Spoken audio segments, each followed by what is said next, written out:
The secret to this pasta, the sauce never touches heat. Have you ever just wanted to make something beautiful for dinner, not for a dinner party or special occasion? Just because you deserve a gorgeous meal without a ton of effort and a heavy price tag. Tomato and mozzarella pasta may just become your new summer favorite. So one of the things that really surprised me when I went to Italy years ago was the food. I was expecting heavier meals, but their food was very light and fresh and very simple. This pasta is a pasta dish from Rome. And this is one of those meals that is just good for the soul. The smell of the fresh basil and the tomatoes, the garlic and the lemon is just something so heavenly. It doesn't require a lot of preparation. It doesn't require a lot of contemplation.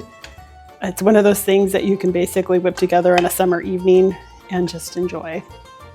Start by cutting the tomatoes and then add them to a bowl large enough for all the ingredients, including the pasta. You'll then cut the fresh mozzarella into bite-sized pieces and add it to the tomatoes.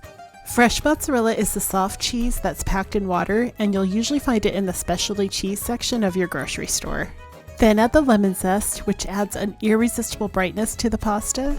And of course, garlic. As a side note, if you enjoy a bolder garlic taste, then either crush or mince your garlic. If you prefer a softer garlic flavor, then thinly slice the garlic. Finish off the sauce by adding in the dried oregano, salt, lemon juice, and olive oil. Stir well and let it marinate for at least 10 minutes. This marination time is where the magic happens and much of the flavor develops.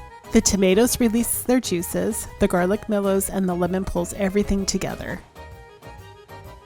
I have always been a huge fan of doing heavily salted water when boiling pasta, but ever since I started using Maldon sea salt flakes, it just kills me, the idea of using that much salt for the water. Basically, it's really good quality salt, so I compensate now by salting the pasta itself a little more, but I always recommend to taste test and then add it in smaller amounts. Cook your pasta to al dente, which just basically means it should have a slight bite to it, or just a bit of resistance.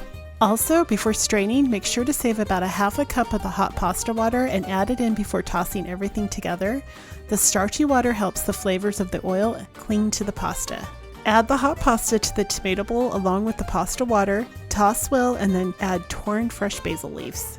Serve the pasta right away and garnish with freshly grated Parmesan or Pecorino Romano. This pasta is best fresh, but I've had zero problems eating cold leftovers the next day. For more recipes like this and for weekly inspiration, make sure to head on over to thefedupfoodie.com and sign up for my newsletter where I share recipes and tips in helping to make cooking from scratch approachable.